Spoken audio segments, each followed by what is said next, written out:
at 5. A new bill passed in the state Senate could be key to reforming the power grid. This after Texans were left in the cold and dark for days and got charged high energy prices during last month's deadly winter storm. Consumer reporter Nicole Kahn joins us now on how the legislation could affect the price of power. Nicole?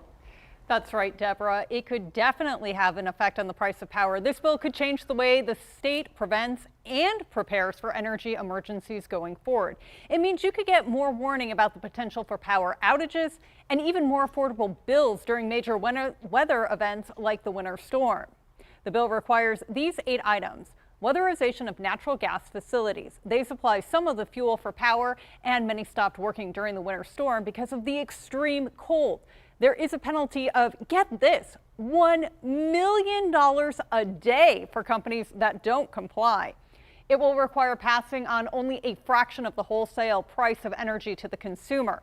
It will create a statewide power outage alert system so Texans get more warning when power demands could exceed supply.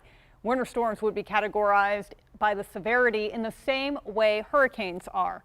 Utility providers would need to defer bill collections during extreme weather emergencies and work with customers to establish payment plans.